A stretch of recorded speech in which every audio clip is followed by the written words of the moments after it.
Alors c'est parti. Donc on est super content, Jean-François et moi, d'animer ce temps avec vous. Donc on va vous parler d'un sujet qui nous habite depuis maintenant quelques années, qui est celui de la santé planétaire. On pourrait parler d'écologie, mais c'est un mot qui maintenant a plein de significations. Donc autant créer de nouveaux récits et de nouveaux imaginaires avec un concept nouveau qui est celui de la santé planétaire. Donc je me présente, je m'appelle Anthony Delcambre, je suis médecin généraliste. Je suis pas très vieux, j'ai une trentaine d'années. Et je connais Jean-François parce qu'au départ, c'était mon maître de stage, où on était un peu tous les deux préoccupés, inquiets avec les questions d'écologie et de santé. Et on s'est bien trouvés. On a pu expérimenter des choses dans le cabinet pour un peu plus incarner en fait notre prise de conscience écologique, mener des actions, commencer à agir et puis sortir nous de un peu notre paralysie par rapport à ce qu'on commençait à comprendre de la crise écologique. Donc je vais laisser Jean-François se présenter aussi. Bonjour à tous, merci d'être venus. Donc moi Jean-François Desfontaines, médecin généraliste à Rubigi.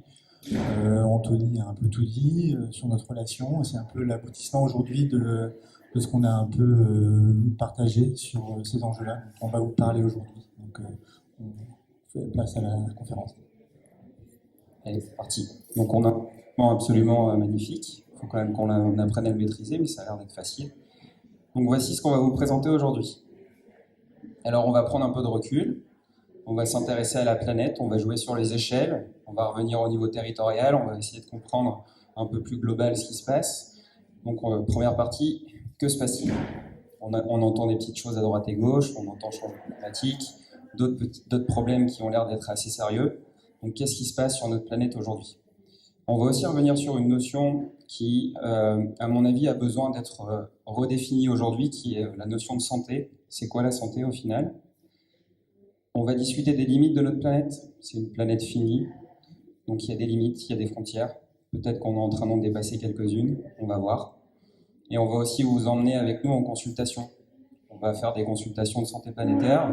On est des médecins généralistes, mais de plus en plus des médecins de santé planétaire. Et on va essayer de vous expliquer en quoi. Après, une fois qu'on aura défini ces éléments, on va parler de santé planétaire, on va vraiment définir ce que c'est comme approche, on va parler des actions que ça permet et des valeurs en fait qui sont véhiculées par l'approche de la santé planétaire. Pour pas être trop, pas être trop global, abstrait, à distance de nous, on va revenir sur les Hauts-de-France. Qu'est-ce qui se passe dans notre région déjà aujourd'hui? Qu'est-ce qui va se passer dans l'avenir? Très certainement. Que disent les scientifiques en fait sur notre région? Et enfin, on va échanger. J'espère qu'on aura un peu de temps pour répondre à vos questions, parce que la conférence est assez longue, c'est un sujet complexe et c'est très difficile de synthétiser, mais on va essayer de tenir le timing qui est parti. Alors, pour commencer, c'est un énorme paradoxe. Tout ce dont on va parler là, on n'en a jamais entendu parler pendant nos études de médecine. Jamais pendant notre formation initiale, qui dure quand même 10 ans, à l'hôpital, à la fac, ni lors de notre formation continue. Il a fallu qu'on aille chercher des réponses scientifiques, parce qu'on a tous les deux à cœur en fait, d'avoir cette rigueur, d'aller chercher l'information à la source à travers des publications scientifiques les plus rigoureuses possibles. Alors comment est-ce possible? Ça a l'air d'être quand même des questions sérieuses, des questions de santé, et pourquoi on n'en a pas entendu parler? Et pourquoi se former aujourd'hui à la santé planétaire en tant que soignant, mais aussi en tant que toute autre personne, c'est important également. Donc on va essayer de tenter de vous expliquer ça. Je passe la parole. Alors on va rentrer dans le vif du sujet tout de suite. Pourquoi c'est important d'être informé sur ces enjeux-là? On peut le comprendre en observant un peu l'allure de ces courbes, en fait, qui représentent un peu les indicateurs socio-économiques du monde, dont la population mondiale, le PIB, on peut citer l'ensemble des productions de biens, le transport, télécommunications, le tourisme. On observe que toutes ces courbes sont en tendance exponentielle depuis l'ère pré-industrielle, surtout depuis la fin des années 50. Toutes ces activités humaines en fait ont un impact qui est en fait notre empreinte écologique, c'est-à-dire les ressources qu'on emprunte, qu'on puise dans la planète et les déchets qu'on lui demande d'absorber, dont les gaz à effet de serre, on en reparlera après, la température globale à la surface de la planète, la capture des poissons marins, on peut citer la perte de la forêt tropicale, la domestication des terres, Donc tous ces éléments qui sont également suivent les mêmes courbes exponentielles depuis l'ère pré-industrielle en fait. Notre empreinte écologique dépasse la biocapacité planétaire, c'est-à-dire la capacité de la planète à nous fournir nos ressources et absorber nos déchets. On se rend compte que ce n'est pas soutenable en fait de poursuivre sur ces courbes-là. Merci. Donc cette diapositive, en fait, l'espérance de vie. On a tous conscience que l'espérance de vie augmente depuis de nombreuses années, depuis environ le XVIIIe siècle. Au départ, parce qu'on a réussi à réduire très fortement la mortalité infantile à travers des mesures d'hygiène. Et cette espérance de vie, depuis quelques années, elle stagne. La pollution de l'air, si on arrivait à résoudre ce problème, l'espérance de vie serait 2 ans plus élevée à l'échelle mondiale. Donc on voit qu'il y a des petits ajustements positifs qu'on pourrait avoir. Le Covid, ou la Covid, réduit notre espérance de vie d'1 an et demi. On verra que c'est un problème de santé planétaire. Mais le problème de l'espérance de vie, c'est qu'elle est frappée d'inertie, c'est-à-dire qu'elle ne répond pas très bien aux problèmes actuels. Il faut environ 15-20 ans avant qu'on se rende compte qu'elle bouge. Et ce qui est important de comprendre, c'est que les populations jeunes d'aujourd'hui sont en moins bonne santé qu'il y a 50 ans. Donc on a fait énormément de progrès, notamment au niveau médical ou technique, médecine très technique, très performante. Mais on se rend compte que pour autant, la population jeune est plus malade. Il y a beaucoup plus d'asthme, il y a beaucoup plus d'obésité, il y a beaucoup plus de maladies chroniques. Et ça, c'est pas révélé dans l'espérance de vie. Donc ce qui compte, c'est peut-être d'autres indicateurs. Et donc il y a quand même un énorme paradoxe, c'est de penser que le progrès en fait nous amène toujours vers un avenir meilleur, plus sain. Et on se rend compte que dès aujourd'hui, c'est déjà plus le cas. Alors pourquoi ? Ça, c'est une petite photo de rupture, grâce à Chloé qui m'a dit de temps en temps mettre des photos rigolotes, ça peut être sympa. Donc ça, c'est 2 chouettes chevêches pour illustrer un peu le paradoxe. Quand on s'est aperçu de ces données, il y a un peu des mythes qui se sont effondrés et on est peut-être passé de la chouette chevêche, les yeux à moitié fermés, à des yeux écarquillés, de se rendre compte de tout ça.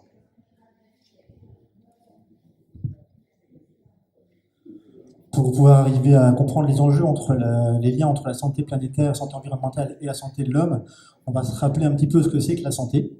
La santé de l'homme, elle dépend de 4 déterminants essentiels.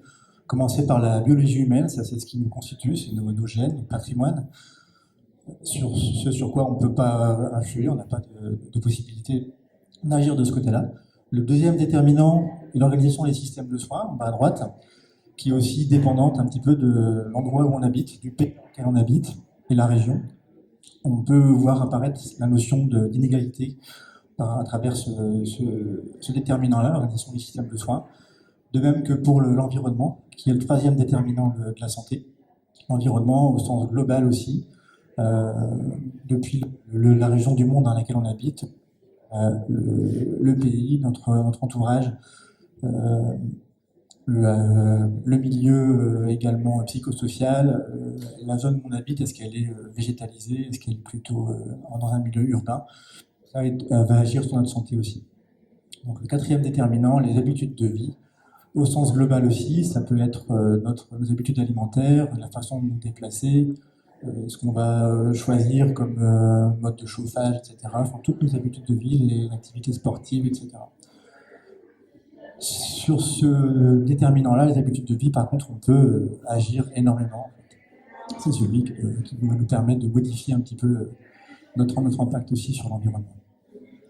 On se rend compte, par rapport à l'espérance de vie dont on vient de parler, que environ 75% des déterminants en fait, de l'espérance de vie qui a augmenté au cours de ces dernières décennies, les facteurs les plus importants en fait, ne sont pas liés au système de soins, mais aux autres déterminants. En fait. Ça montre bien que les soignants ne sont pas du tout les seuls à pouvoir intervenir sur la santé générale, mais qu'on a tous un rôle à mener en pouvant modifier en fait, ces déterminants.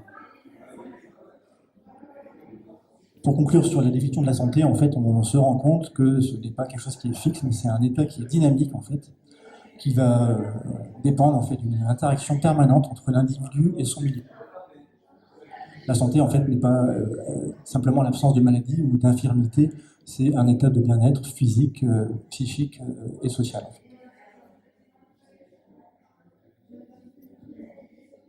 Merci. Donc là, on va essayer de rentrer dans quelque chose d'assez abstrait, conceptuel. On va essayer d'imaginer que on vit sur Terre dans un espace plus ou moins sûr, plus ou moins juste, selon l'endroit où on se trouve et selon en fait les équilibres de nos systèmes naturels. On va prendre un plancher social, donc sur lequel on est bien installé, où on arrive à avoir accès à de la nourriture, on arrive à avoir de la justice, à avoir accès à un système de santé, etc. Plancher social, on imagine bien qu'il n'est pas pareil en France que dans un pays en Afrique, en Guinée ou ailleurs. Le plafond écologique, c'est également une limite, c'est ce qui sous-tend littéralement nos vies et nos existences. On a besoin d'un climat stable, qui n'est pas trop propice à des événements climatiques extrêmes, qui va déstabiliser en fait l'ensemble de notre société. On a besoin d'accès à de la nourriture qui nous est apportée par des équilibres au sein des organismes vivants, au sein des espèces, etc. Donc pour prospérer, en fait, pour vivre sereinement et de manière juste, on est dans un espace défini par ce plancher social et par ce plafond écologique. Est-ce qu'on est en train d'attaquer ce plafond écologique ou ce plancher social? On va essayer de voir ça avec vous. Donc, on va essayer aussi de définir ce plafond écologique à travers deux seuils pour bien comprendre comment les scientifiques ont pu déterminer ce plafond écologique. Et on aura peut-être des indicateurs qui seraient plus celui de la croissance, parce que c'est peut-être pas aussi limité qu'on le pense, mais des indicateurs de prospérité et d'équilibre. Donc, le plancher social, c'est globalement nos besoins fondamentaux en tant qu'humains. On a besoin de manger, on a besoin de boire, de préférence une nourriture saine, une eau bien potable.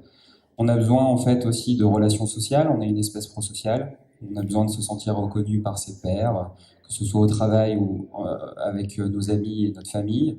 On a besoin d'accéder à de l'énergie pour se chauffer, pour faire fonctionner nos appareils. En ce moment, on voit bien que l'énergie pose un petit souci, ça augmente pour tout le monde. L'équité sociale aussi, très important, c'est un combat à mener et on se rend compte que les combats actuels convergent, se rassemblent. L'éducation également, à pouvoir accéder à une éducation dès le plus jeune âge permet de faire des choix peut-être plus judicieux pour notre vie. Donc cette pyramide de Maslow, qui est un psychologue des années 20, en fait, hiérarchisait un peu les besoins physiologiques. Au départ, on mange, on boit et c'est la base. Et ensuite, si on a ça, on arrive à accéder au reste, aux besoins de sécurité, aux besoins des cibles. Cette construction-là des besoins n'est plus tout à fait reconnue aujourd'hui. On est plutôt dans quelque chose de circulaire. C'est pour ça que j'ai mis le petit schéma à côté, où ça s'interconnecte, c'est peut-être moins hiérarchisé. On va aussi essayer aujourd'hui de casser les structures pyramidales ou verticales pour rentrer dans quelque chose de plus circulaire où on essaie de comprendre les relations.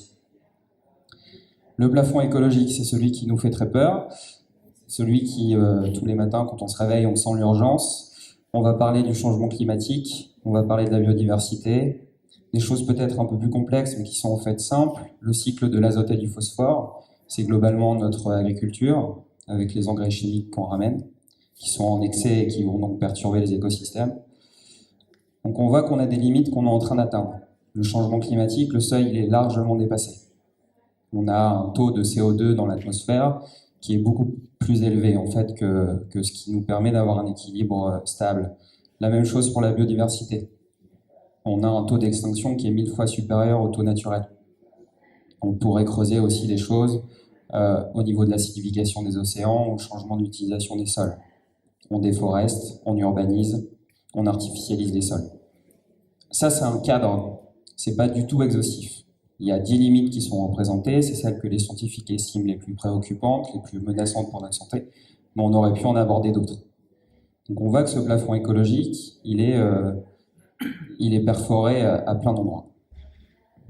L'interdépendance, autre notion clé pour comprendre le fonctionnement de notre planète. On voit bien que chaque limite qu'on a évoquée n'existe pas par elle-même toute seule dans leur coin, sans relation avec les autres. Le changement climatique et l'érosion de la biodiversité, c'est intimement lié.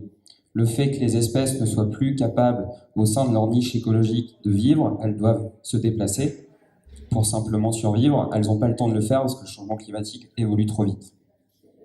La même chose avec le cycle de l'azote et du phosphore, ça va perturber la biodiversité. Le changement d'occupation des sols, également.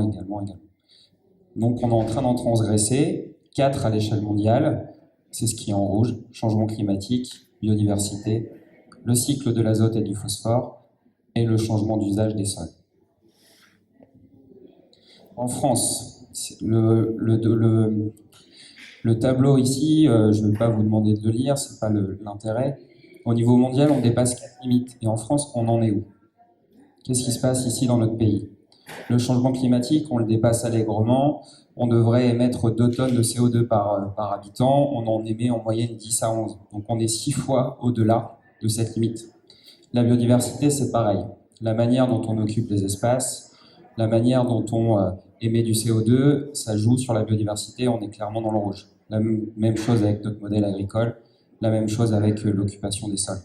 Il y en a 2 autres qui sont transgressés. L'acidification des océans, qui est en fait une conséquence du changement climatique, et l'utilisation mondiale de l'eau, où il y a certaines périodes en France, il y a quelques communes, cet été par exemple, enfin pas cet été mais l'été d'avant, parce qu'on a eu un été assez pluvieux cette année, où il y avait des camions-citernes pour venir alimenter des petites communes plutôt dans la région méditerranéenne. Donc on revient à cet cadre, cet espace sûr écologiquement et socialement, qui délimite en fait la prospérité pour nos sociétés humaines. Si on est en dehors du plafond écologique, on parle d'une dégradation planétaire. Si on est en dessous en fait du plancher social, on se prive de nos droits fondamentaux et c'est une existence sans ces besoins humains fondamentaux, c'est un peu compliqué. Ce cadre-là permet en fait de fusionner les sciences de la Terre avec les sciences des droits humains. Il y a des objectifs de développement durable qui sont connus, il y en a 18 au niveau système d'organisation internationale, et les scientifiques qui nous expliquent comment fonctionnent les systèmes naturels de la Terre, les limites de la planète et notre développement humain. Alors, petite photo pour avoir un petit peu plus d'émotionnel. C'est la première photo qu'on a prise de la Terre. C'est Bill Anders qui l'a prise, l'astronaute qui est parti en 68. Donc cette photo, en fait, il a déclaré que nous sommes allés sur la Lune pour découvrir la Terre. Pourquoi elle est placée ici? Tout simplement pour se rappeler que c'est une planète aux ressources finies. Elle a une certaine taille, c'est un petit caillou perdu dans l'univers, mais qui est magnifique, miraculeuse, parce qu'il y a la vie et qu'on est dessus. Donc, ça impose des limites.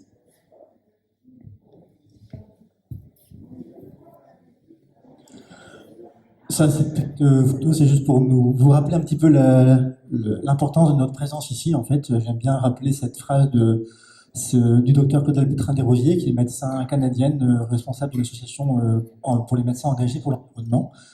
Elle dit, si je vous découvre une maladie grave mais je vous en parle pas, vous m'en voudriez, n'est-ce pas?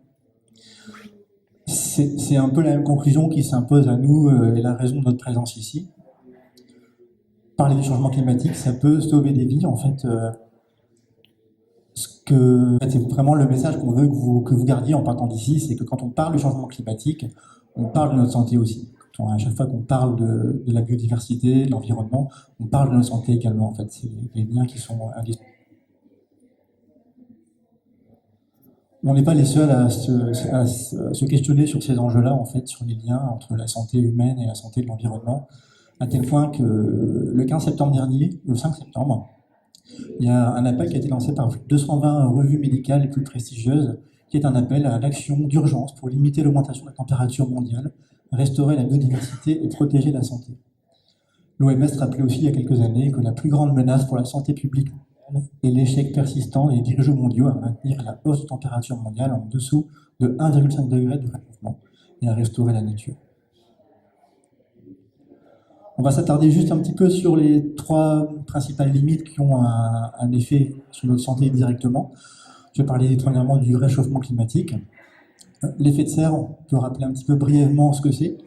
L'effet de serre est un phénomène naturel en fait. Le gaz à effet de serre principal, c'est la vapeur d'eau, sur laquelle on n'a pas d'impact direct en fait, on ne peut pas modifier sa composition.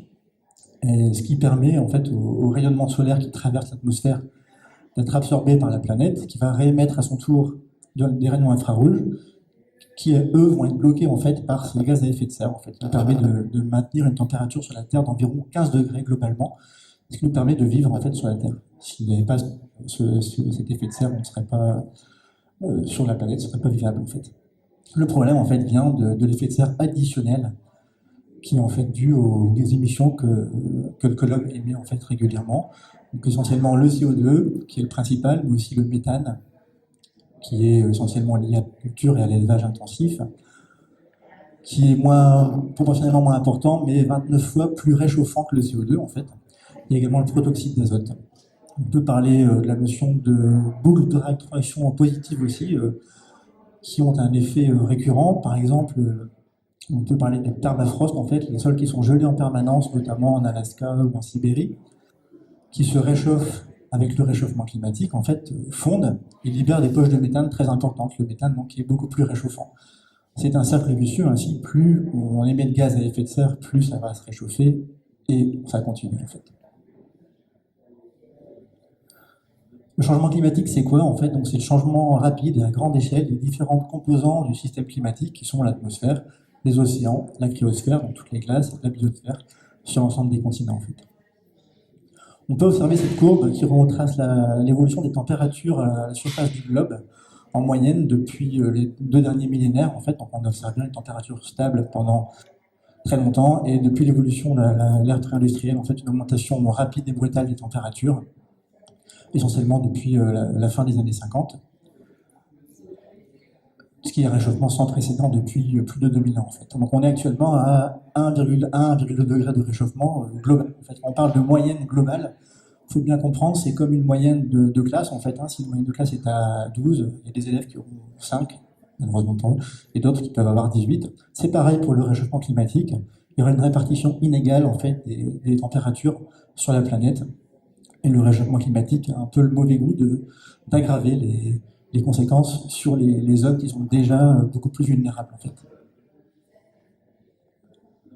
Qui est-ce qui étudie le changement climatique? C'est le GIEC. Vous connaissez peut-être tous le GIEC. Pour le rappeler, c'est le groupe intergouvernemental d'experts sur l'évolution du climat qui a été mis en place en 88 et tous les 5 ans émet un rapport en fait de synthèse qui est une publication, en fait, une synthèse des plus récentes publications sur l'évolution du climat. En fait, ils ne font pas d'études directes, mais ils vont analyser des dizaines de milliers de publications. Ils sont 235 auteurs de 65 pays différents qui sont renouvelés régulièrement, en fait.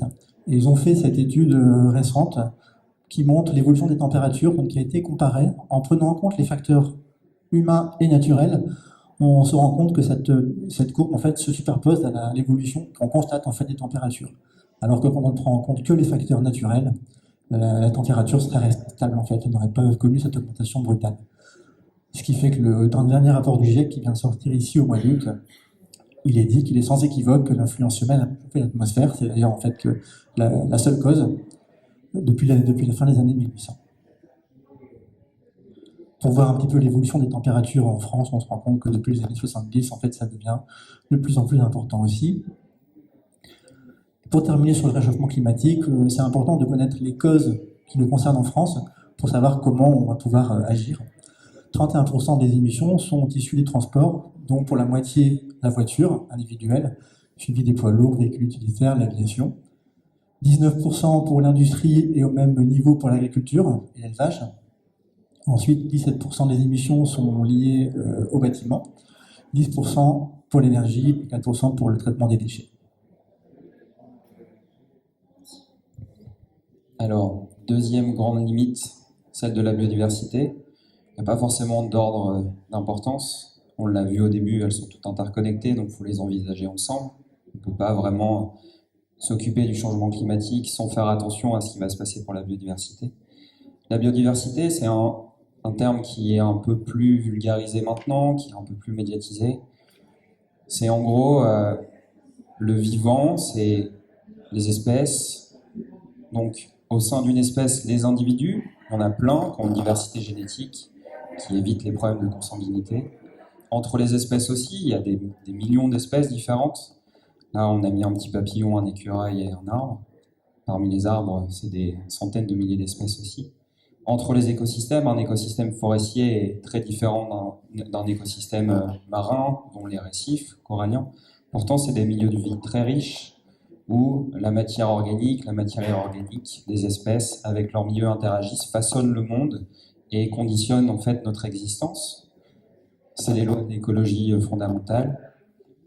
Et on a peut-être un petit peu perdu ces notions, ce rapport à la nature, cette interconnexion avec la nature qui en fait constitue nos vies.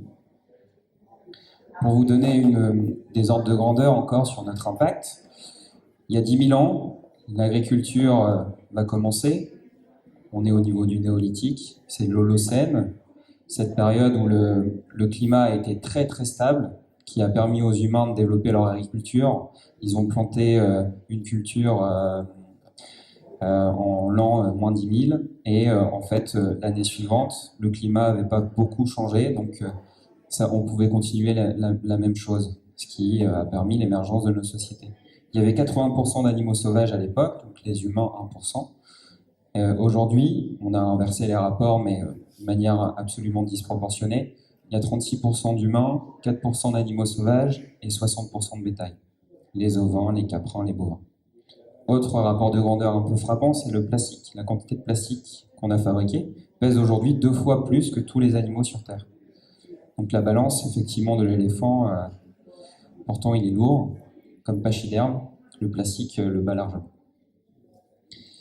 Une autre biodiversité qu'on oublie, mais qui est en fait peut-être la plus importante, alors je disais tout à l'heure qu'il n'y a peut-être pas des notions d'importance, mais celle-ci me frappe parce que la biodiversité du sol, c'est littéralement ce qui va faire qu'on a mangé ce midi, qu'on va manger ce soir. Dans le sol, il y a énormément d'espèces, donc de la macrofaune, avec des taupes ou alors de terre, et on peut descendre avec des nématodes, des arthropodes. Ils vont aérer le sol, ils vont permettre les échanges de nutriments, permettre la croissance des végétaux. 95% de notre alimentation vient du sol, c'est 25% de la biodiversité, la biodiversité du sol, et 80% de nos cultures dépendent de la pollinisation. Ce sol, il y a des menaces qui pèsent sur lui, il y a vraiment beaucoup d'impact. Donc le schéma, en fait, tout à gauche, en résume quelques-unes. L'érosion de la biodiversité à travers le fait qu'on occupe de plus en plus d'espace. Donc on artificialise, on crée des centres commerciaux, on crée des lotissements, on agrandit en fait la périphérie de nos villes ou de nos campagnes. On perturbe beaucoup en fait le sol à travers les intrants, à travers nos pratiques agricoles industrielles. Et il y a d'autres phénomènes en fait qui jouent sur ces êtres vivants qui en fait nous rendent un service infiniment précieux. Le déclin de la biodiversité, ça c'est peut-être plus connu. On parle de 6e extinction de masse, on parle d'extermination massive du vivant, de guerre contre le vivant. C'est des phrases un peu choc, ça fait un peu éloquent, mais ça reflète juste la réalité de ce qui se produit en ce moment. Le petit chiffre là-haut de 68%, c'est l'indice de planètes vivantes. Ça explique qu'au sein des espèces, le nombre d'individus, donc l'abondance, a diminué de 70% en l'espace de 50-60 ans, depuis les années 70. Donc on parle surtout des mammifères, des poissons, des amphibiens à ce niveau-là. Ça, c'est la liste rouge qui vient d'être actualisée il y a un mois à Marseille, avec l'UICN, qui est l'Union internationale de conservation de la nature. Il y a 41% des espèces d'amphibiens qui sont menacées d'extinction, 26% des mammifères, et ainsi de suite. La biodiversité, c'est aussi le végétal, c'est aussi les arbres, qui ont une symbolique assez exceptionnelle et qui ont aussi un fonctionnement exceptionnel. Sans les arbres, il n'y aurait pas de vie sur Terre, on n'aurait pas pu gérer le problème d'excès de CO2. Les arbres, c'est la machine la plus ingénieuse qui existe. Ça capte de la matière inorganique, ça capte des photons du soleil pour en faire de la biomasse. On n'est pas capable de faire ça avec toute notre technologie. C'est ce qu'il y a de plus, d'un point de vue ingénieur, c'est ce qui se fait de plus beau, la photosynthèse. C'est probablement le processus le plus incroyable. Les arbres aussi nous rendent plein de services. Ils vont refroidir en fait l'environnement local, donc c'est très intéressant pendant les périodes de canicule, notamment en ville, parce qu'on voit que sous un platane, il y a 4 à 8 degrés de moins quand même. Ça capte le CO2, donc par rapport au changement climatique, où on sait que c'est un problème de gaz à effet de serre, c'est quand même intéressant que ça puisse capter ce CO2. Il y a d'autres, ça abrite une diversité hyper riche aussi d'espèces. Vraiment, les arbres, c'est assez à part. Enfin, troisième point sur lequel on voulait un petit peu développer les choses, c'est sur la pollution, qui est la plus grande cause environnementale de maladies et décès prématurés dans le monde, avec environ 9 millions de décès qui ont été évalués en 2015, qui fait 16% de l'ensemble des décès sur la planète. La pollution concerne à la fois les sols, la pollution atmosphérique et la pollution des eaux. C'est très difficile d'estimer à quoi on est exposé au cours de notre vie. On essaie d'évaluer ce qu'on appelle l'exposome, c'est-à-dire l'ensemble des expositions à des facteurs qui sont non génétiques. Au cours de notre vie, ça va depuis la conception, pendant la grossesse, jusqu'à notre mort. En fait, on peut essayer d'évaluer le nombre d'expositions aux polluants. Les activités d'origine humaine sont donc à l'origine de deux types de pollution, les gaz à effet de serre dont on a déjà parlé, et les polluants atmosphériques. On peut citer les pesticides, on va en reparler après, les particules issues du trafic, particules fines ultrafines, on va en reparler un petit peu aussi après. Les pollens, on peut par exemple en parler un petit peu. Les pollens qui sont liés, sont responsables d'allergies, de problèmes d'asthme. On sait qu'avec le réchauffement climatique, l'augmentation de chaleur de la température globale va augmenter le nombre général de pollen, mais les espèces végétales vont être un petit peu... ça va varier en fonction des espèces. Par exemple, on sait que les graminées vont produire moins de pollen. À l'inverse, les bouleaux, on en a beaucoup dans notre région, ont leur production de pollen. Donc, ça a estimé que depuis 30 ans, on a augmenté par 5 à 6 le nombre de grains de pollen par mètre cube d'air, en fait, avec les conséquences sur les allergies qu'on connaît maintenant. Les composés organiques volatiles sont importants aussi. Ce sont des molécules qui restent sous forme gazeuse dans l'atmosphère. La plupart sont issues des plantes, en fait, pour 70%. Les odeurs qu'ils nous transmettent, qui ne sont pas désagréables. Mais d'autres, en fait, comme les dérivés de benzène, le formaldéhyde, les hydrocarbures, sont des produits qui sont toxiques, en fait, avec des effets endocriniens. Donc, par rapport à toutes ces expositions et la pollution, on a 91% des adultes qui respirent un air pollué et 93% des enfants qui sont gravement exposés à ces risques également. Donc, les grandes menaces pour la santé planétaire, la santé des humains et la santé des écosystèmes, on commence peut-être à comprendre que c'est un petit peu lié.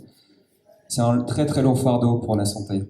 Dans le monde, 23% des décès sont dus à des facteurs environnementaux. Il y a à peu près un tiers des maladies cardiovasculaires. Pareil au niveau des maladies respiratoires, aux facteurs qu'on vient de biodiversité ou alors la pollution qu'on occasionne au niveau de la pollution de l'air chimique et autres. Alors, on va essayer de comprendre les relations, les liens entre les changements qu'on a pu commencer à appréhender et notre santé concrètement. Cette diapositive, elle prend le parallèle de la température corporelle et la température à la surface du globe, la température moyenne de réchauffement. 37, on est bien, on n'est pas trop malade. Il peut y avoir d'autres maladies qui n'occasionnent pas de fièvre, mais c'est la température qui permet de fonctionner. Quand on a 38,1, 38,2, on parle de fébricule, ça arrivait, on peut commencer à avoir quelques signes. On a un petit peu chaud, on a un peu mal à la tête. La planète, on en est là. On est à plus 1,1, plus 1,2. On est déjà en train de monter notre température corporelle. Quand on a 39 ou 40, là, on le sent passer. Généralement, on passe une mauvaise nuit, on a des sueurs, on prend du Doliprane pour essayer que ça passe. On va avoir du mal de donner du Doliprane à la planète. On pourra essayer, mais ça ne va pas trop fonctionner. Donc en fait, la métaphore est assez parlante. On peut tout à fait raisonner comme ça.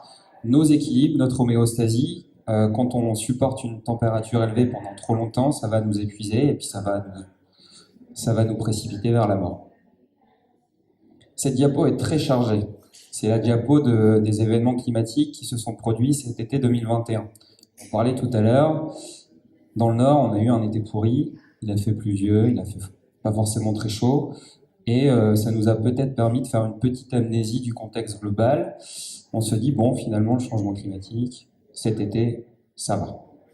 Ailleurs, ça n'a pas été du tout. Il y a eu des méga-feux, dont un petit village canadien qui peut en fait s'apparenter à un petit village breton qui a littéralement cramé en l'espace de 2 jours. Il y a 95% du village qui est parti en fumée par des phénomènes qui s'alimentent. La chaleur est tellement élevée que les nuages de chaleur en fait renvoient des éclairs et ça réalimente les incendies. C'est absolument terrifiant.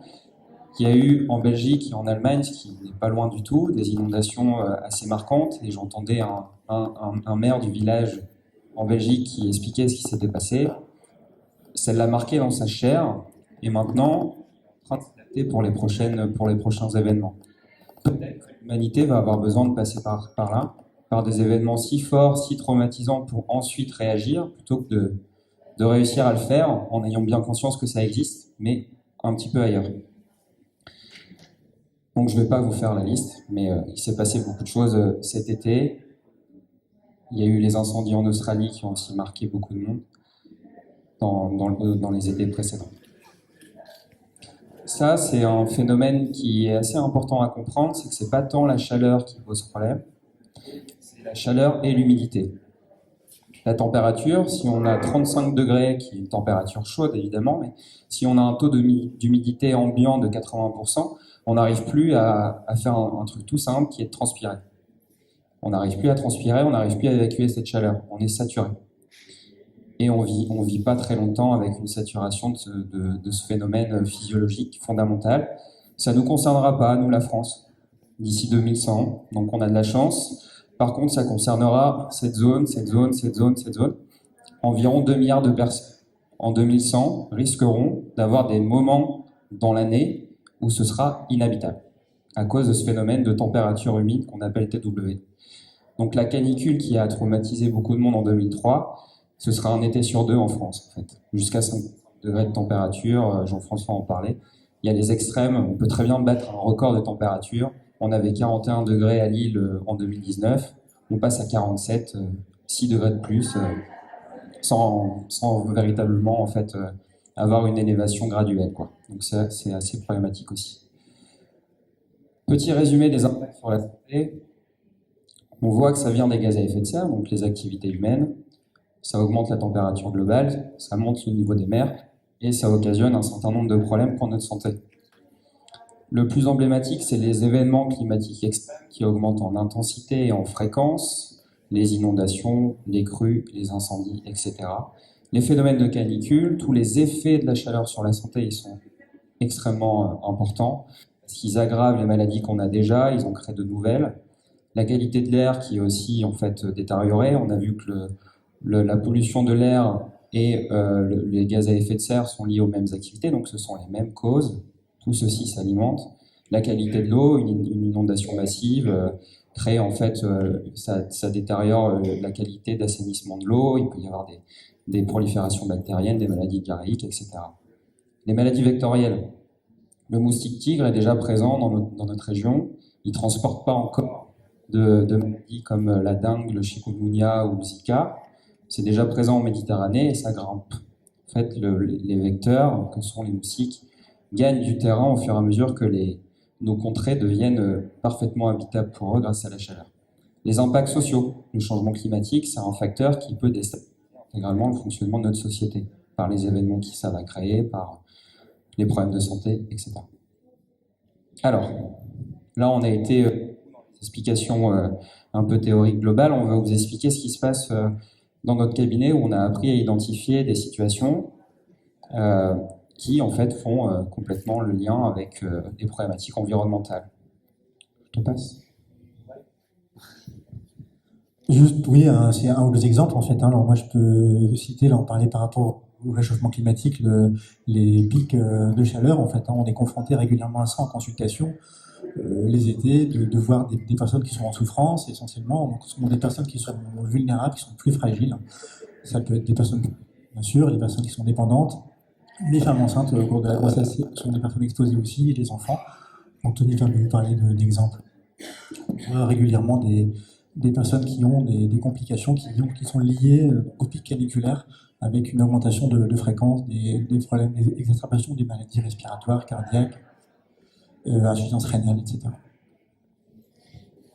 En 2019, on a eu un été assez caniculaire et j'étais aux urgences pédiatriques à ce moment-là. Et c'est vrai que, comme j'étais attentif à ça, j'ai pas mal d'enfants déshydratés, insolation, voire coup de chaleur,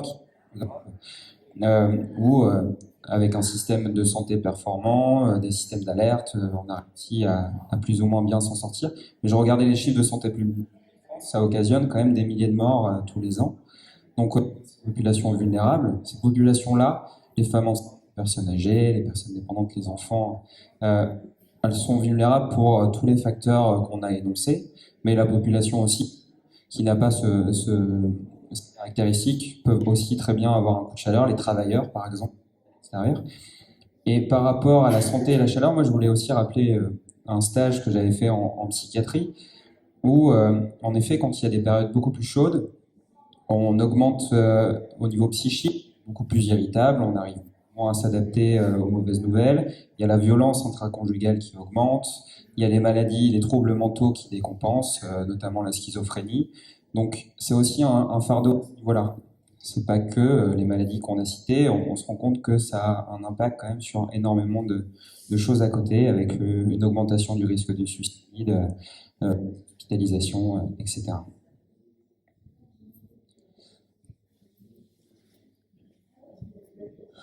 On peut faire le lien entre la biodiversité et la santé également en parlant bien sûr d'événements d'actualité, donc le Covid, les pandémies. La biodiversité est la meilleure protection contre les pandémies, on va voir juste pourquoi. 75% des maladies émergentes, nouvelles maladies, sont des zoonoses. Une zoonose, c'est une maladie qui est transférée d'un animal à un autre, puis à l'humain, en fait, qui va franchir ce qu'on appelle la barrière d'espèce. Or, il y a deux phénomènes qui nous permettent de nous préserver de ces pandémies. C'est la biodiversité d'espèces et la diversité génétique. La biodiversité d'espèces, en fait, c'est le fait que plus il y aura d'espèces différentes dans un écosystème, plus il va y avoir un effet de dilution des maladies, des agents pathogènes, avec un moindre risque de transmission et donc de zoonose. Le deuxième phénomène qui nous préserve de ça, c'est la diversité génétique. Dans une même espèce, plus il y a d'individus, plus il y a une diversité génétique. Donc plus il y a de résistance en fait aux agents pathogènes, et donc un moindre risque de transmission. On a donc tout intérêt à essayer de préserver au maximum le nombre d'espèces et le nombre d'individus par espèce. Or, ce n'est pas du tout ce qu'on est en train de faire, par nos activités, en fait, on érode cette biodiversité par la déforestation, l'agriculture intensive, l'élevage, le changement d'affectation des sols, les changements climatiques. On n'est pas du tout en train d'aller dans ce sens-là, en fait. Donc on favorise l'avance de pandémie de plus en plus. La biodiversité, c'est donc un déterminant essentiel pour notre santé. Notre santé va dépendre de notre qualité de l'eau à laquelle on va avoir accès, de la qualité de l'air, la qualité de nos littoraux, en fait, des récifs coralliens, l'agriculture, le sol, notre capacité à avoir une sécurité alimentaire, le risque de maladies infectieuses qu'on vient d'évoquer. La nature nous fournit également encore 75% des médicaments qui sont d'origine naturelle. Et enfin, l'accès à la nature, qui est, comme tout à l'heure en parlait Anthony, en fait quelque chose dont on est un petit peu déconnecté et qui nous permet pourtant d'avoir une bien meilleure santé physique et morale. En fait. Alors, petit exemple sur la biodiversité, parce que là, quel est le lien avec notre santé, on l'a vu, mais concrètement, qu'est-ce que ça peut faire? Là, en cabinet dans lequel je travaille à Lille, dans une maison de santé, je me suis aperçu que on a pas mal de populations assez précaires, défavorisées dans le quartier Moulin. Il y a des populations qui sont parties de pays d'Afrique où les enfants sont nés, ils ont passé 2-3 ans là-bas et la fratrie continue à s'agrandir en France. Et les enfants qui sont nés en Afrique, que ce soit au Maroc, au Cameroun et d'autres pays, n'ont pas de problématique d'allergie, même s'ils sont dans le même environnement, alors que leurs frères et sœurs qui sont nés en France en ont. Donc c'est assez curieux de réaliser ça, de dire mais qu'est-ce qui les a protégés, qu'est-ce qu'ils ont pu avoir chez eux au départ, qu'ils n'ont plus ici, qui favorise en fait l'asthme, les rhinites, etc. Cette explication, on la trouve aussi dans la biodiversité.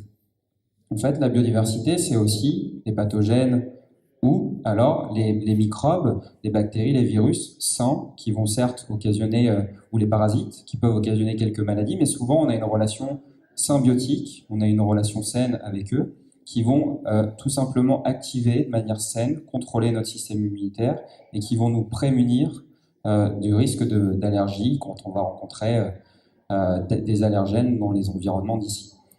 Ces populations-là, à Lille, vous vous doutez bien, ils n'ont pas un appartement magnifique. Bien souvent, ils sont en bordure de périphérie, ou de déchetterie, ou d'industrie. Ils n'ont pas forcément accès à une bonne nourriture. Donc ces facteurs font certainement aussi augmenter ce risque. Alors, on va passer pour plus de temps, je crois. Donc ça, c'est moi aussi. Alors, on a 4 facteurs de risque en médecine. L'alcool, la malbouffe, le tabac, la sédentarité. On peut vraiment rajouter un 5e sans rougir, qui est celui de la pollution de l'air. On a vu au début que c'était quand même 1/3 des maladies cardiovasculaires, 1/3 des maladies respiratoires, donc pourquoi ne pas l'intégrer en fait dans nos facteurs de risque? Là, on a 5 grandes classes de maladies, les maladies cardiovasculaires, les maladies respiratoires, les cancers, le diabète, la santé mentale. Donc, ces facteurs de risque vont provoquer, aggraver ces pathologies, ces maladies. Et la pollution de l'air a aussi un rôle considérable dedans. Donc, à nous, jeunes soignants, de penser à ce facteur. Alors, pourquoi c'est un problème la pollution de l'air? Donc, on a parlé des particules fines. Les particules fines peuvent être ultra fines. Quand elles font 10 micromètres de diamètre, elles vont globalement rester dans nos narines et elles ne vont pas aller plus loin. Quand on diminue en taille, on voit qu'elles vont commencer à atteindre certaines zones pulmonaires, au début les champs supérieurs, et puis l'ensemble du poumon. Et dès qu'on franchit le diamètre de 0, alors là, ça passe les alvéoles, ça rentre dans la circulation sanguine, et puis ça va aller se déposer dans nos organes, jusqu'à la barrière hémato-encéphalique, dans notre cerveau, dans notre foie, dans notre pancréas et ailleurs. Et en fait, ces particules vont occasionner une oxydation, des stress oxydatifs, une inflammation, et donc être pourvoyeur de maladies par la suite. Donc la pollution de l'air, c'est vraiment le tueur invisible. Il se cache bien. C'est 36% des décès dus au cancer du poumon, 34% des AVC et 27% des décès dus à une maladie cardiaque. Donc dans la salle, ici, on a forcément dans notre famille, dans notre entourage, une personne qui a ce genre de pathologie. Donc il y a une part qui est expliquée par la pollution de l'air. Alors, chez le médecin, encore une fois, les médecins de santé planétaire, la pollution de l'air, là, j'avais envie de... Donc on pourrait parler des maladies chroniques qui vont s'aggraver, des infarctus qui vont peut-être être en lien avec la pollution de l'air, mais j'avais envie de revenir à la population pédiatrique. Il y a une maladie qu'on soigne bien, mais qui est assez grave, c'est la pneumopathie. Les infections pulmonaires chez les enfants. Globalement, on a un enfant qui arrive, qui tousse, qui a de la fièvre, on l'ausculte, et là, l'auscultation n'est pas normale, comme à 99% des cas. On entend un crépitant, on suspecte un foyer infectieux, on suspecte une pneumopathie. Là, généralement, on n'hésite pas, on envoie aux urgences, il faut faire une radio et il faut probablement mettre un traitement antibiotique. Comment ça se fait que cette pneumopathie s'est installée? Il y a eu des études récentes qui ont montré que la pollution de l'air, parce que les enfants ont un volume respiratoire beaucoup plus rapide, ils ont une fréquence respiratoire plus rapide, donc ils s'exposent plus à la pollution de l'air. Ils ont aussi une maturation pulmonaire qui se fait. En fait, la pollution de l'air, par foyer, elle peut entraîner une inflammation et une bactérie qui, au départ, n'aurait pas pu s'installer et pas créer d'infection, là, c'est le cas. Donc j'ai eu quelques hospitalisations pour pneumopathie et maintenant je me demande si c'est peut-être pas un peu lié à ça aussi.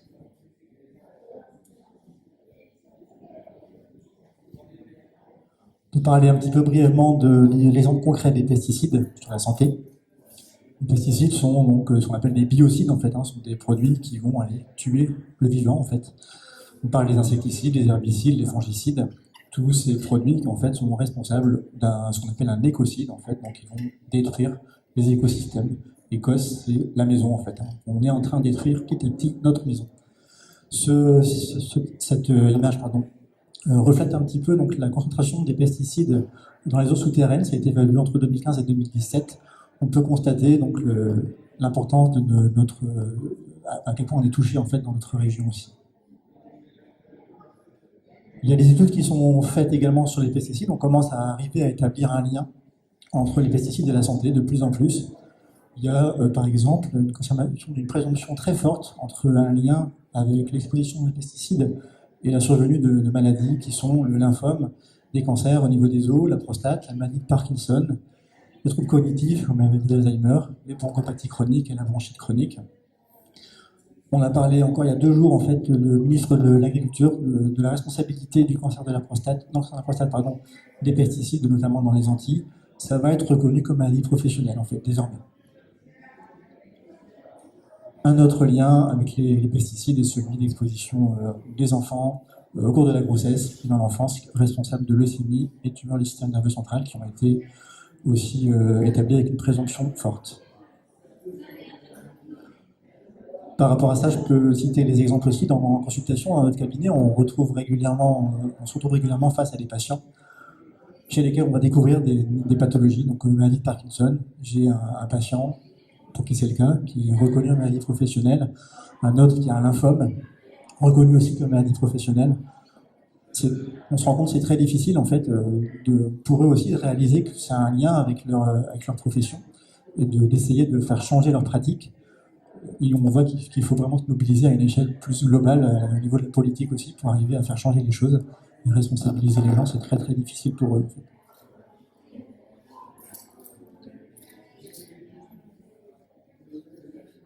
Alors, diapo qui reprend un peu ce qu'on a expliqué.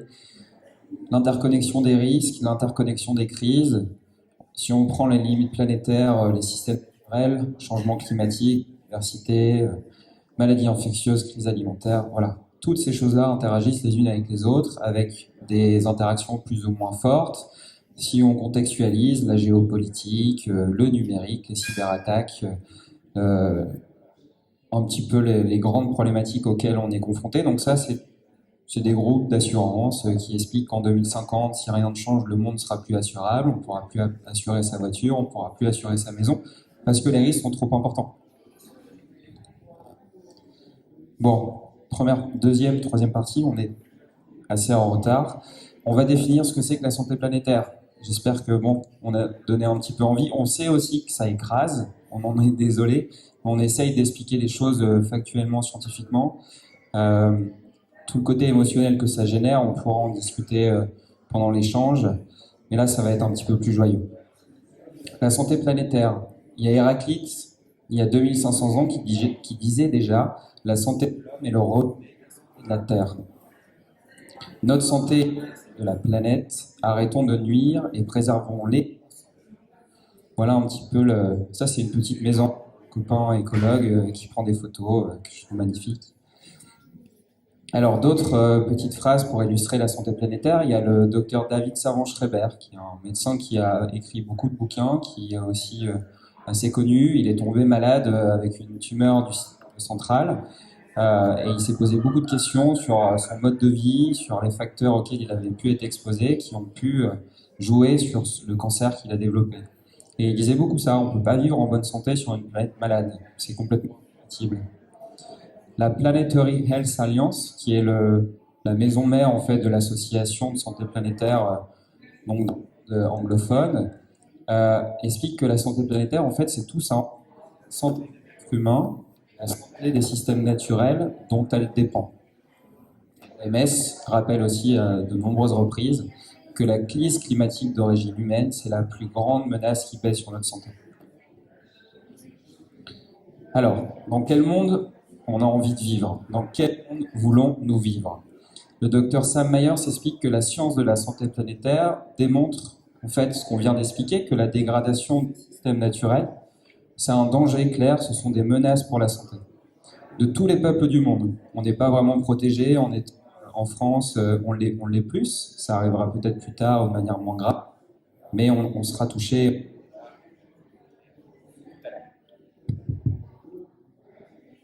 Alors, il y a deux grands défis, c'est l'OMS qui le dit, dans un rapport aussi, bien lire les rapports, qui s'appelle Nature, biodiversité et santé. En gros, on a deux défis. On doit reconnaître les dégradations qu'on occasionne, on doit absolument essayer de les atténuer, voire les arrêter. Donc il y a toute une partie de on arrête, on stoppe. On peut faire confiance aux dynamiques du vivant pour recréer de l'équilibre, recréer des environnements sains. On a juste besoin d'arrêter un certain nombre d'activités. Et enfin, on doit aussi essayer de vivre mieux ensemble, de vivre plus équitablement. Les inégalités se creusent, les inégalités sociales, et on ne pourra pas résoudre ces deux problèmes séparément. On doit peut-être avant tout réduire les inégalités sociales pour pouvoir accéder à des mesures fortes pour protéger notre environnement. Donc c'est une vision d'amélioration de la santé, de l'équité, du bien-être de tous les êtres humains dans le respect permanent de la biosphère. Ce sera à chaque fois ça. On se préoccupe des humains, mais on sait que les humains sont liés à la planète, à la biosphère, aux autres êtres vivants. Donc on regarde dans toutes ces directions-là, tout le temps, dans les décisions qu'on essaie de prendre. C'est transdisciplinaire, absolument transdisciplinaire, c'est le mot le plus important. On l'a ensemble, on est certainement aussi des professionnels du soin. On aime bien cette petite phrase à deux de dire que le maraîcher, il est beaucoup plus responsable de votre bonne santé que le médecin généraliste. S'il vous fournit une alimentation saine, il va vraiment être bien meilleur que nous pour vous garder ou vous rendre en meilleure santé. Donc on a besoin de travailler ensemble, de créer des règles d'être collectif et surtout de révéler ce qui va permettre d'être en bonne santé, quoi. Alors, une des actions qu'on aime bien mettre en place, c'est le principe de co-bénéfice. C'est-à-dire que l'action qu'on va mener, à la fois va être pour l'humain, les actions bénéfiques pour l'environnement, ça va de nouveau être bénéfique pour les êtres humains. Alors l'exemple, on peut parler des mobilités actives, on peut parler de l'alimentation, on peut parler de la nature. En effet, si dans nos villes, on décide de végétaliser de manière intelligente des espèces du territoire, endémiques, végétaliser les cours d'école, on va avoir des bénéfices absolument extraordinaires. Ça va réduire l'hyperactivité chez les enfants, leur niveau de stress, ils vont trouver de nouveaux jeux, ils vont arrêter de courir sur des cours bétonisés un peu partout sans vraiment avoir de jeux, de choses à faire intéressantes. Ça va réduire les îlots de chaleur, etc. Pareil au niveau de l'alimentation, on a une alimentation beaucoup plus végétale, beaucoup plus saine, qui respecte la biodiversité du sol. Notre alimentation sera plus saine pour notre santé, on va réduire les maladies chroniques, on va réduire l'obésité, on va réduire le diabète. La biodiversité sera plus riche, va mieux en fait épurer nos déchets, va mieux stocker du CO2, etc. Mobilité active, c'est exactement la même chose. Organiser nos villes structurellement, c'est-à-dire qu'au lieu de taper sur le dos des consommateurs, acheter un vélo et puis aller faire vos 20 km, c'est bien que vous fassiez ça maintenant à l'ère écologique qu'on commence à comprendre.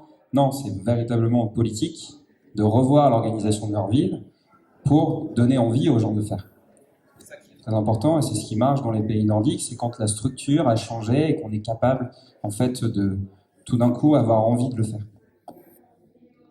Donc, l'éco-bénéfice, la définition pour notre pratique, c'est les choix quotidiens, les changements clés que les patients peuvent faire dans leur propre vie qui vont avoir une stratégie gagnante-gagnante. Ça va améliorer leur santé, ça va améliorer la santé des écosystèmes, de leur environnement, et en améliorant la santé des écosystèmes, il y aura des bénéfices pour leur propre santé. Donc c'est aussi un discours beaucoup plus vertueux, qui n'est pas un discours de punition, mais qui est plutôt un discours de construisons ensemble un avenir beaucoup plus juste et beaucoup plus joyeux. Le serment d'engagement de la santé, il est complètement modifié. On ne peut plus du tout se contenter du serment qu'on donne lors de notre thèse, parce qu'on oublie complètement les systèmes naturels, la biosphère, on oublie notre environnement. Donc en fait, une petite phrase, ce serait de dire qu'on partagera avec dans l'intérêt de la société et de la planète. Je participerai activement aux actions transdisciplinaires et inclusives pour améliorer la santé des individus, communautaires et planétaires. Donc, cette diapo sert juste à dire qu'on est ensemble, on est sur le même bateau, et on a besoin de se relier, on a besoin d'avoir une approche complexe, on est très complexe, pas tout, comprendre les liens plutôt que de comprendre les choses séparément, et on a tout pour jouer notre profession.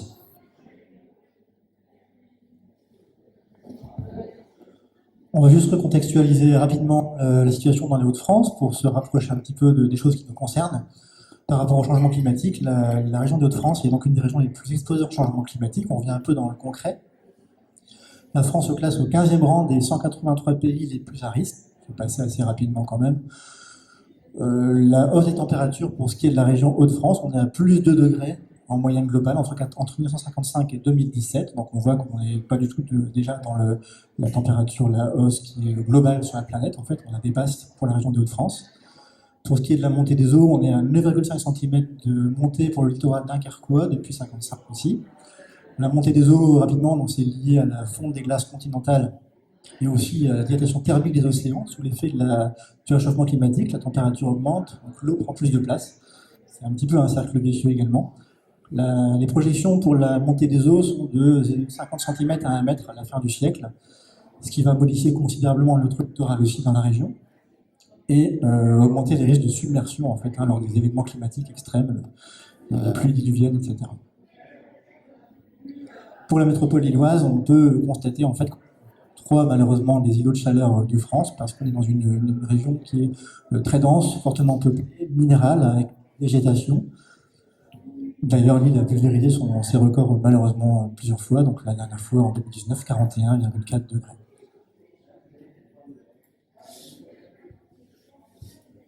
Bon, ce qui délivre, ce qui fait du bien, c'est l'action. On peut tout à fait être paralysé et puis rester un peu dans son coin et souffrir parce que c'est dur à entendre, c'est dur à comprendre. Et ce qui va à un moment nous faire du bien, c'est quand on va agir, parce que chaque action va compter en fait. Ce que nous dit la situation aujourd'hui, c'est que la mobilisation doit être massive et nous concerner tous, parce que chaque dixième de degré compte. Un réchauffement climatique à 1,1 degré n'est pas un réchauffement à 1,5 degré. La fréquence des intempéries, des événements climatiques augmente fortement. À 1,5 degré, comme on est embarqué, c'est ce qui est prévu, par rapport au fait qu'on agit vraiment à la marge, plus on limitera le changement climatique, mieux ce sera pour nous. Donc chaque dixième de degré compte, c'est un combat perpétuel. Chaque interconnexion avec le vivant compte. Si on arrive à recréer des relations, des liens d'attachement aux vivants, aux espèces qui nous entourent, autrement qu'entre êtres humains, c'est pareil. La richesse de ces relations vont nous faire du bien et vont permettre de gagner en résilience et on arrivera mieux en fait à surmonter les événements à venir. Chaque action collective et de solidarité compte. Ça, c'est aussi très important dans le contexte social d'aujourd'hui. Et chaque action de protection et d'aggradation compte. On voit bien que les humains dégradent. D'accord, on a fait le constat. On peut aussi se dire que les humains peuvent améliorer les choses, peuvent aggrader les choses. On peut aussi se positionner dans cette façon-là. Alors, au lieu de vous parler d'actions à mener précises, un catalogue, on va plutôt parler des valeurs qui sous-tendent un peu cette vision de la santé planétaire. On pense que les valeurs, c'est un peu ce qu'il y a en amont, et ensuite, on va avoir des comportements en fonction de ces valeurs. On vous a peut-être un peu plombé avec toutes ces mauvaises nouvelles, mais ce qu'on veut que vous gardiez comme notion, c'est l'espoir en fait. Connaissant un petit peu toutes ces notions-là, ces enjeux, c'est aussi une formidable opportunité pour nous de modifier un petit peu nos modes de vie et de participer à écrire un peu une nouvelle histoire telle qu'on voudrait la vivre en fait. Comme disait Bergson pour le citer, l'avenir n'est pas ce qui nous attend, mais ce que nous allons en faire.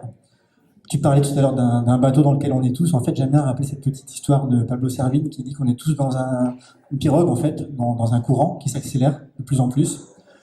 On ne peut pas lutter contre le courant, on ne peut pas revenir en arrière, ça va trop vite. Les scientifiques, le GIEC, nous dit au bout, il y a un précipice. Mais heureusement, il y a un rocher sur le côté auquel on peut encore s'accrocher à une condition. Il faut qu'on se décide tous ensemble, maintenant, à pagayer dans la même direction, à fond et de façon coordonnée. Bon, des valeurs d'empathie qu'on essaye d'avoir dans notre cabinet, parce qu'on pense que la relation de soins, elle s'instaure quand on a de l'empathie.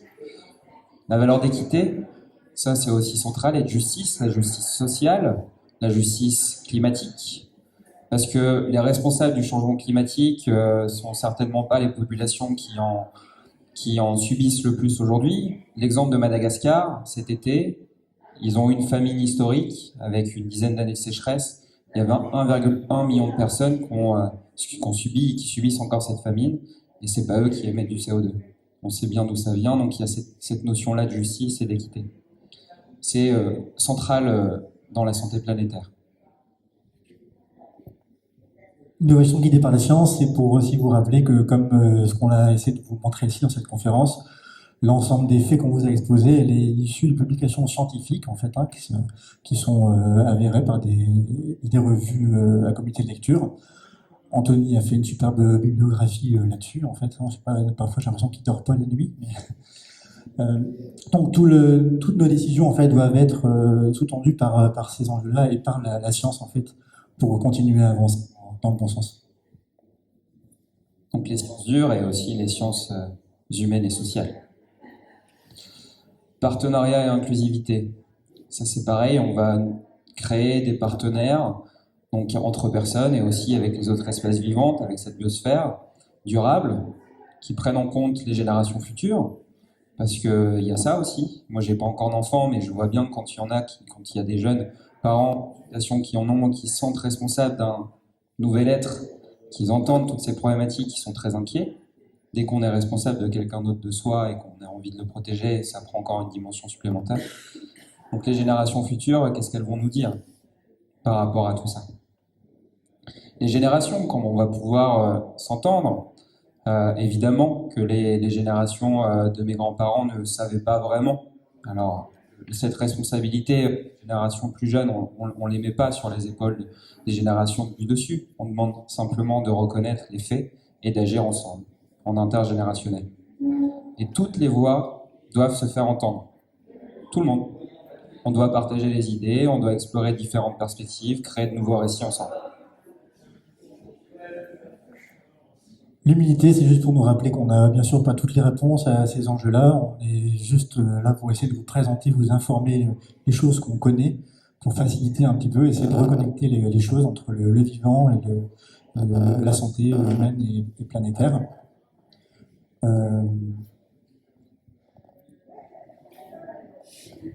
Et enfin, l'urgence. On est dans l'urgence, en permanence. Alors cette urgence, oui, c'est compliqué de faire avec, mais c'est essentiel de le savoir. Ça nous pousse peut-être à agir plus vite, plus fort. L'urgence est là, elle est présente, et à nous d'être ambitieux et de réussir en fait à se servir de cette urgence comme une énergie pour se lancer. Donc la vision, elle est simple, hein, c'est un monde où tous les peuples prospèrent en protégeant, en régénérant les systèmes naturels de la Terre pour nous et puis pour les générations à venir. Donc il y a un proverbe indien qui est parfois attribué à Antoine de Saint-Exupéry qui dit que nous n'héritons pas de la terre de nos parents, nous l'empruntons à nos enfants. Ça, c'est une philosophie qui appartient beaucoup plus au peuple autochtone qu'à notre civilisation. On a des manières d'être un peu différentes. On a peut-être besoin de retrouver une manière d'être au monde qui prenne un peu plus cette maxime comme boussole. Donc notre mission, c'est de limiter les impacts des changements environnementaux qu'on cause, reconnaître ce qu'on fait, réussir à les... pour la santé en fait, pour la santé du vivant, pour un monde beaucoup plus juste, beaucoup plus durable, beaucoup plus sain. Comme je vous disais, on est nous-mêmes les sources, donc bien sûr à différentes échelles. On va pas pouvoir véritablement agir sur les entreprises ou sur les niveaux politiques, mais on peut s'organiser à l'échelle territoriale, on peut faire de l'entrisme, on peut se mettre dans des associations pour agir. On peut aussi créer, innover, inventer, parce que si on est dans le même mode de pensée pour les solutions qu'on aimerait créer, on va peut-être en fait se bercer d'illusions, favoriser le déni et puis pas vraiment changer les choses. Donc quelque chose d'important, c'est de oser innover, d'oser créer et de faire les choses en dehors des sentiers battus, inventer une nouvelle histoire. C'est pour terminer, pour vous laisser un petit peu aussi sur les possibilités d'action, pour pas rester sur quelque chose qui est très très lourd à porter. Il y a ce site qui est bien fait, qui s'appelle racinesderesilience.org. Pour expliquer un petit peu brièvement, ça nous permet de réaliser, et une fois qu'on sait, qu'est-ce qu'on fait en fait? C'est la question qu'on peut se poser. On a 3 niveaux d'action possibles. Le niveau individuel à l'échelle de notre foyer en fait, par rapport à notre mode de vie, notre façon de manger, notre façon d'utiliser les moyens de transport. On a le niveau sectoriel ou professionnel. On peut essayer aussi de modifier un petit peu dans les entreprises notre façon de travailler également, pour aller dans le sens d'un respect des limites planétaires. Le niveau plus collectif, en fait, par aussi nos choix personnels, mais aussi notre engagement citoyen, nos choix de politique territoriale, voire notre bulletin de vote. Ça pour les niveaux d'action. Il y a également donc 3 modes d'action possibles qui peuvent être différents, et ce site est très bien fait, je vous invite à aller l'explorer. Ça permet à chacun en fait de retrouver en fonction de nos envies, de nos compétences, des modes d'action possibles. Ça peut être soit ce qu'on appelle s'interposer, c'est plutôt s'opposer sans violence aux dégradations qui sont faites à l'environnement, ce qui me paraît injuste. Ça peut passer de signer une pétition jusqu'à aller s'allonger devant un aéroport. Régénérer, c'est plutôt l'idée de changer un peu les modes de pensée, la culture, tout dans les limites du climat et du vivant. Et construire, c'est l'idée de déployer les alternatives en fait, qui vont aussi respecter les limites du climat et les limites planétaires.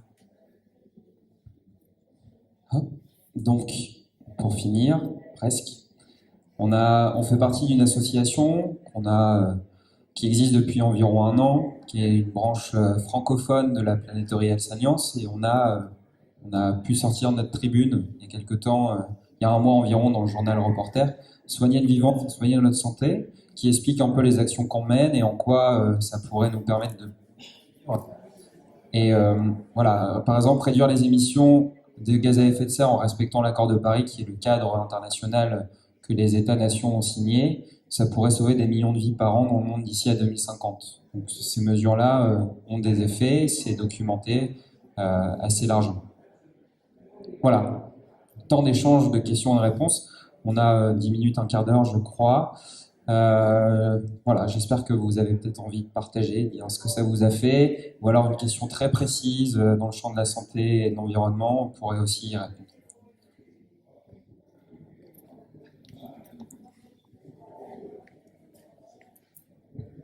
Bonjour, merci pour votre intervention. Beaucoup d'entre nous, je pense, sont convaincus de vos propos. Ma question est toute simple. Vous avez commencé votre intervention en précisant que dans toutes vos études et même après, en formation continue, il n'avait jamais été question de santé planétaire. Qu'est-ce qu'il en est aujourd'hui, vu l'urgence de la situation, puisque, en résumé, nous sommes tous potentiellement gravement malades. Est-ce que beaucoup d'autres médecins, comme vous, s'intéressent ou il faut juste vous cloner?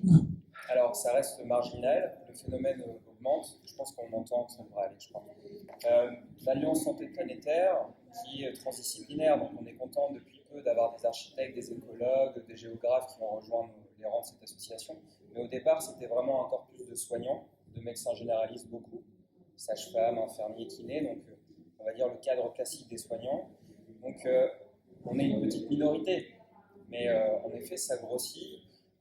Il y a des bons exemples un peu ailleurs, notamment en Angleterre ou en Allemagne, où les étudiants, ils ont, au même titre que la cardiologie ou la neurologie, des cours sur la santé planétaire.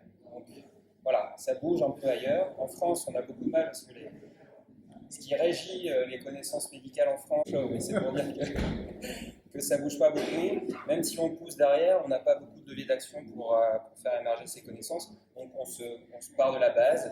On constitue des petits collectifs où on va dans les universités, on commence à faire des formations. Tout le contenu théorique, solide, scientifique est là, c'est pas le problème, c'est simplement la diffusion. Comment ? Le seul problème, c'est quoi ? Je n'ai pas compris la fin. Le seul problème, c'est la diffusion. C'est que les programmes de médecine dans les universités sont décidés à des niveaux où on n'a pas vraiment de levier sur eux. C'est les doyens des doyens, c'est les PUPH qui organisent les cours, ils sont hospitalo-centrés, donc c'est pas parce qu'ils ont une idéologie, c'est simplement que ces informations-là n'accèdent pas en fait. Alors, donc en faculté, mais au niveau de la formation continue pour des médecins déjà installés comme l'ASPMN par exemple. Oui, alors il y a en effet des choses qui existent. Il y a des formations environnementales, beaucoup sur les perturbateurs endocriniens, les pesticides. Donc ça demande simplement une mobilisation des soignants vers ces systèmes de formation. Et c'est minoritaire, il faut aller les chercher. C'est pas vraiment mis en avant, c'est pas bien communiqué, c'est encore à la marge, alors que pour nous c'est l'urgence. Alors qu'il y a urgence. Ouais. Exactement. On va essayer de se faire inviter à la SPMED aussi. Merci pour la question.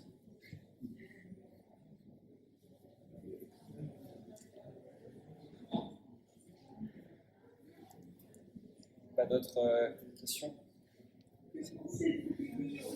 Du bio. C'est une question précise après qui fait appel à plein d'enjeux aussi, en fait, et qui va dans le sens de tout ça, en fait. Ça va un petit peu dans le sens de tout ce dont on a parlé, en fait. L'alimentation bio, en soi, elle a des impacts bénéfiques pour la santé, ça c'est clair. Hein, si on reparle des pesticides, etc.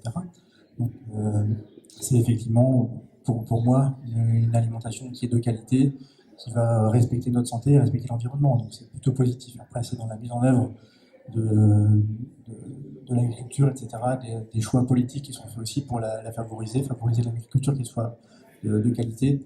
Donc ça, c'est des choses qui sont encore à travailler. Mais en soi, l'agriculture bio est plutôt quelque chose de bon pour l'homme et pour la planète. Oui, je suis d'accord. Le problème ça peut être le bio industriel, c'est que certes, il n'y a pas de pesticides, donc au niveau de la biodiversité du sol, on va dire que les pesticides, comme ils ne sont pas présents, ça va poser moins de problèmes. Mais ça dépend du mode de production, si c'est de la monoculture. Voilà, il y a plein de... C'est pas... c'est le bio avec d'autres pratiques peut-être plus locales, etc. Donc voilà, je pense aux grandes surfaces qui font du bio. C'est bien, versant pesticides, perturbateurs endocriniens, conséquences sur la santé, mais ça ne résout pas le problème environnemental, au contraire, ça peut. Donc, il faut se rendre compte justement de toutes les ramifications et qu'on a besoin de comprendre, faire des liens quoi, entre plein d'éléments. Voilà.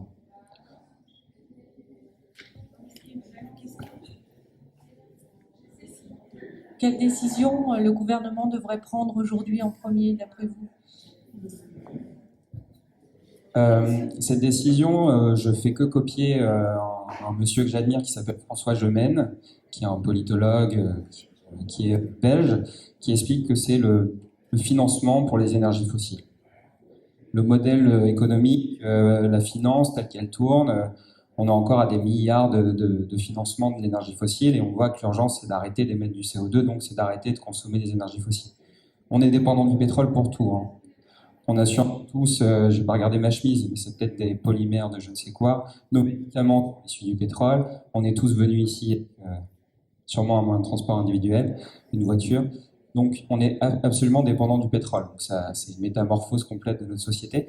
Mais éviter d'investir en fait dans ce champ serait peut-être la première mesure que je verrais assez pertinente.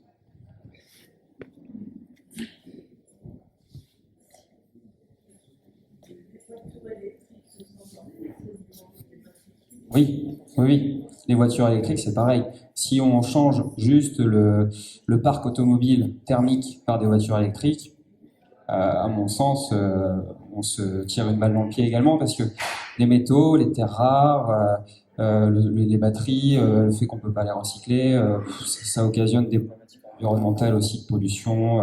Donc le changement climatique, super, peut-être moins, quoique il faut de l'énergie pétrole, l'énergie charbon, l'énergie électrique pour produire en fait l'électricité, nos batteries, etc. Donc en effet, c'est pas pertinent. Simplement, on ne change pas notre consommation, on n'est pas beaucoup plus sobre dans notre consommation d'énergie et on remplace par des énergies renouvelables ou un parc électrique. Ça résout pas non plus le problème. Oui, en fait, c'est ça. Si on essaie d'aller dans un sens d'une efficacité énergétique qui est meilleure, c'est très bien. L'idée, c'est d'aller plus vers une sobriété énergétique, en fait. Si on veut régler un peu le problème, c'est plutôt ça, quoi.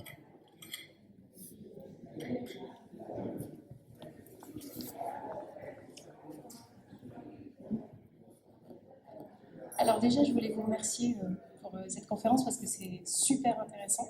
Après, c'est pas forcément une question, plutôt une remarque. Je pense qu'au-delà déjà des médecins, etc., qui commencent à prendre conscience de beaucoup de choses, il serait aussi intéressant, par exemple, là je prêche pour ma chapelle, sur le point de vue de la formation, par exemple, des médecins, des enseignants, etc., ça pourrait être aussi intéressant d'incorporer justement des cours ici en France pour former les enseignants justement à former les générations futures à s'intéresser sur le plan du développement durable, parce que finalement c'est quelque chose qui dans les textes est déjà avancé. Donc on nous parle, les écoles doivent commencer à avoir des cours végétalisés, etc. Mais les enseignants en eux-mêmes ne sont pas formés exactement au développement durable. Et du coup, pour enseigner quelque chose ensuite aux enfants et leur dire faut trier les déchets, finalement on est limité à ça, trier les déchets. Et je pense qu'en fait on pourrait vraiment modifier les pratiques aussi en classe, à savoir par exemple juste emmener une classe dans un jardin partagé. Il y a des enfants, mis à part les carottes et les tomates, qui ne connaissent pas finalement d'autres légumes que ça, qui ne savent pas planter des légumes, alors que ça pourrait changer énormément de choses. Et il y a certaines écoles justement qui commencent à être dans cette pratique, et on a du coup des écoles qui commencent à avoir des diplômes d'école en développement durable et qui font un potager au sein de l'école pour ensuite proposer ces légumes à la cantine. Donc en fait, les enfants, au-delà de manger sain, sont vraiment impliqués finalement dans leur consommation sur le plan local, puisqu'ils sont à l'origine même de la plantation qu'ils sont en train de manger. Et ça, je trouve ça intéressant.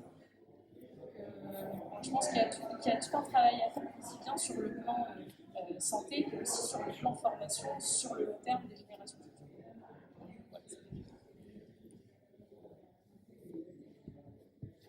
futures. Tout à fait, d'ailleurs c'est pour ça qu'on est là aussi. En fait, c'est la visite de la santé planétaire, c'est que c'est transdisciplinaire. Donc nous, on essaie de faire un peu à notre échelle. C'est une première pour nous aussi aujourd'hui, et on est super content d'être là. C'est à chacun de s'emparer de ces enjeux-là et d'essayer de faire bouger les choses, en fait. Donc il y a déjà plein de choses qui se font et c'est parfait, il faut continuer. Ça me fait penser à la déclaration de Sao Paulo. Donc il y avait la semaine de la santé planétaire au printemps dernier, où en fait l'ensemble des parties prenantes, alors il y en a une vingtaine, mais ça regroupe les juristes, les enseignants, les soignants, les corps de profession, en fait, les compétences dans nos métiers. Et cette déclaration, en fait, elle appelle chaque partie prenante à agir avec la santé planétaire. Et évidemment, l'éducation, le fait de vivre en plus les choses de manière concrète, de toucher la terre, de voir pousser un légume, de comprendre ses relations, c'est infiniment plus puissant qu'un diaporama. C'est évident. C'est multiplier ces pratiques sont du bon sens, quoi, et c'est essentiel, c'est clair. Et on aimerait bien que l'enseignement de la santé planétaire arrive à chaque niveau, dès le plus jeune âge. C'est comprendre le fonctionnement du vivant, en fait, et diffuser des valeurs où on pourrait peut-être mieux vivre ensemble. Donc voilà, je suis complètement d'accord. Merci beaucoup pour tout ça. Je trouve que on pourrait partir d'ici avec un sentiment très misanthrope. Voilà, Jean-François me connaît un petit peu, je partage tout à fait toutes ces questions-là, toutes ces valeurs-là. Je suis soignante moi aussi. Je trouve qu'il me manque un tout petit truc. Il ne s'agit pas de se déresponsabiliser soi, il faut qu'on prenne notre part, il n'y a pas de souci là-dessus. Mais les plus gros pollueurs, c'est les grosses entreprises. Et si on les montre jamais du doigt, on aura beau faire pipi sous la douche, on va absolument rien changer. Et moi, c'est ce qui me manque toujours dans ce genre de conférence, c'est qu'à un moment donné, il faut pointer du doigt les responsables. Et les responsables, on sait qui ils sont. Les responsables, c'est la globalisation, c'est le système dans lequel on vit. Et comment on fait pour changer ça ? C'est ça la question fondamentale. Et notre énergie, à trop la dépenser à se remettre en question soi, même si c'est hyper important, est-ce que pendant qu'on se remet en question soi, on ne perd pas du temps à les remettre en question eux ? Alors, en effet, c'est judicieux. Le diapo initial, il fait 200 diapos. On en a extrait 80 et il y avait une partie sur les responsabilités responsables où on pointe, on explique que les 1% les plus riches sont responsables de 50% des émissions. Voilà, on donne des ordres de grandeur qui viennent des Nations Unies avec les programmes. Donc, en effet, on a besoin de cibler, on a besoin de comprendre qui est véritablement responsable de ces enjeux. Donc là, c'était plus une conférence de présentation des limites planétaires, de la santé planétaire. Voilà, le cadre scientifique donne les moyens de comprendre, les moyens d'expliquer les choses. Tout ce qui va se passer derrière, c'est la politique, c'est la conversion en politique. C'est qu'est-ce qu'on va faire de ces connaissances. Et c'est ce qui mine le moral des scientifiques depuis tant d'années, parce que c'est connu depuis les années 80, le changement climatique. Les projections qui étaient faites là-bas, même avant, oui, mais les projections qui étaient faites à cette période, ça s'est produit. Les courbes se suivent exactement. Donc, en effet, c'est très difficile, c'est la mise en application concrète des données scientifiques en mesures politiques. Alors, comment on agit ? Il y a plein de façons différentes. J'ai pas vraiment de leçons ou de conseils, mais simplement, je pense qu'il est important, on en a parlé un petit peu, c'est de revenir à ce qui nous anime, ce qui nous fait du bien nous, ce vers quoi on a envie d'aller, quoi. On a envie de se battre, ce qui va nous donner de la motivation. Donc c'est très personnel, il y a aussi un chemin intérieur assez important à faire. Et après, en effet, c'est pour ça qu'on parlait tout à l'heure de s'opposer, de s'interposer. Il y aura des luttes, et on les soutient, des luttes musclées, avec ou des mouvements, vous avez peut-être entendu parler d'Extinction Rebellion. Richard Horton, qui est le directeur du Lancet, fait partie du mouvement Extinction Rebellion à Londres. Donc les scientifiques, avec cette pseudo-neutralité pour pas en fait à un moment donné entacher leurs travaux, s'engagent pas, sont pas militants, sont pas activistes, etc. Donc ça c'est peut-être un problème, parce qu'en fait l'urgence est telle, et puis est-ce que ça va jouer sur nos résultats la qualité de nos travaux, peut-être pas, en sachant que les scientifiques, ils font ce qu'ils aiment faire, donc la pseudo-neutralité, elle est discutable. Mais oui, c'est ce qui manque. Peut-être qu'on réintègre quelques diapos sur les responsables. Non, mais on est aussi victime, on n'est pas que coupable à titre individuel. Complètement, ouais. Ça c'est clair. Ouais, on veut absolument pas, ce serait la pire chose si l'effet qu'on a donné c'est ça, c'est de culpabiliser les personnes et de renvoyer oh bordel, je suis pas assez écolo, je mange pas assez bio, je fais pas assez de vélo. Ouais, on serait vraiment triste parce que les ordres de grandeur c'est pas ça. 25%, si on est des super-héros écolos, c'est que 25% des émissions de CO2. 75%, c'est le reste. C'est l'organisation de nos sociétés, c'est les entreprises, c'est les systèmes politiques. Donc, en effet, si on réfléchit stratégie, pertinence d'action, efficacité, je te rejoins complètement.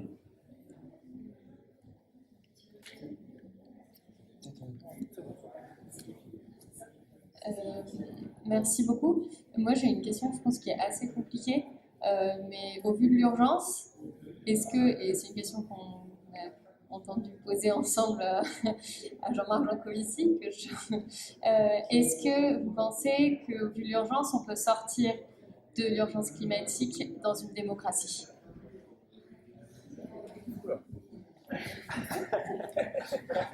Allez Jean-François, c'est pour toi. C'est pas dans le domaine des compétences. Ouais, il y a ça aussi. On peut s'exprimer, donner un avis. Là, ce qu'on exprime aujourd'hui dans le diapo, on sait sur quoi ça repose. C'est solide, c'est scientifique. On le dit sans problème. On est des soignants, on a des compétences. Sur des notions de démocratie, donc si j'essaie de résumer ta question, c'est pour qu'on prenne vraiment des décisions par rapport au changement climatique, est-ce que la démocratie, comment tu pourrais la reformuler?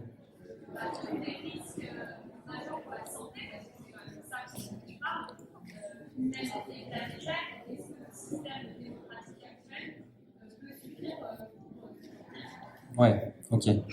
Je pense qu'on va devoir arrêter. Mais on répond rapidement. Pour donner moi, je pense que non. Enfin, en tout cas, la démocratie en France, elle fonctionne pas très bien. Elle n'est pas très représentative. Elle n'est pas très participative. Bon, voilà, c'est le modèle présidentiel avec un mode de suffrage qui, à mon sens, c'est David Vandenbroek qui est un politologue qui explique qu'on ne vit pas vraiment en démocratie, que j'ai lu. Donc, je pense que c'est ces idées-là qui m'influencent. Mais ouais, c'est une question hyper complexe. Bon, en tout cas, merci. Et puis, merci d'être venu.